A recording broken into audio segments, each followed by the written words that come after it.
भारत ने बांग्लादेश को सीधा संदेश दे दिया है। मोदी सरकार ने बांग्लादेश से आने वाले झूठ उत्पादों और बुने हुए कपड़ों के भूमि मार्ग से आयात पर प्रतिबंध लगा दिया है। यानी अब बांग्लादेश को भारत से व्यापार करना है तो उसकी शर्तों पर करना होगा, और वो भी समुद्री रास्ते से। क्या बांग्लादेश चीन और पाकिस्तान के चक्कर में भारत से पंगा ले रहा है? चलिए जानते हैं इस पूरे घटनाक्रम को विस्तार से। दरअसल विदेश व्यापार महानिदेशालय DGFT ने एक नोटिफिकेशन जारी किया जिसमें कहा गया कि बांग्लादेश से भूमि मार्ग द्वारा आने वाले झूठ उत्पादों, सन यार्न और बुने हुए कपड़ों के आयात पर तत्काल प्रभाव से रोक लगाई जाती है। अब से इनका आयात सिर्फ न्हावा शेवा बंदरगाह मुंबई के जरिए ही संभव होगा, यानी छोटे और सीमावर्ती व्यापारियों को बड़ा झटका। चलिए बिना वक्त गंवाए जान लेते हैं कि कौन कौन से उत्पादों पर लगा बैन। दरअसल इस फैसले के अंतर्गत निम्न वस्तुएं शामिल हैं: झूठ के उत्पाद, एकल सन यार्न, एकल जूट यार्न, बिना साफ किए हुए बुने हुए कपड़े, झूठ और फ्लेक्स, और झूठ से बने बैग और बोरियां। चलिए जानते हैं कि क्यों लिया गया ये फैसला।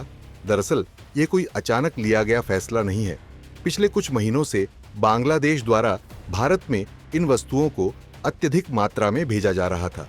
इससे भारतीय झूठ उद्योग, खासकर पश्चिम बंगाल, असम और बिहार के छोटे उद्यमियों को बड़ा नुकसान हो रहा था।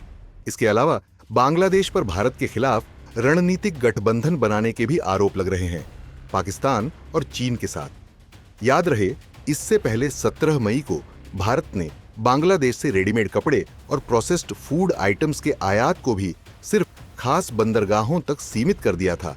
यानी भारत धीरे धीरे बांग्लादेश के जरूरत से ज्यादा सस्ते और अनियमित आयात पर नियंत्रण कर रहा है। मोदी सरकार की रणनीति साफ है कि पहले देश फिर व्यापार। इससे भी बड़ी बात यह है कि शुक्रवार को संसद की विदेश मामलों की स्थायी समिति की एक गोपनीय बैठक में बांग्लादेश को लेकर गहरी चिंता जताई गई। बैठक की अध्यक्षता कर रहे थे शशि थरूर। इसमें शामिल हुए पूर्व विदेश सचिव शिवशंकर मेनन, लेफ्टिनेंट जनरल अता हसनैन और पूर्व उच्चायुक्त रीवा गांगुली दास। बैठक में साफ कहा गया कि बांग्लादेश अब पाकिस्तान और चीन के नजदीक जा रहा है। भारत और बांग्लादेश के रिश्ते तनावपूर्ण हो गए हैं। मोहम्मद यूनुस की अंतरिम सरकार बनने के बाद चीजें और बिगड़ी हैं। बैठक में एक और चिंता सामने आई कि बांग्लादेश में युवाओं में कट्टरपंथ बढ़ रहा है।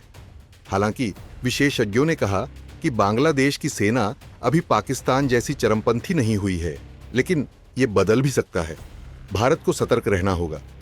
थरूर ने बताया कि आंकड़ों के अनुसार बांग्लादेश से होने वाली घुसपैठ में कमी आई है, पर इसका ये मतलब नहीं कि खतरा टल गया है।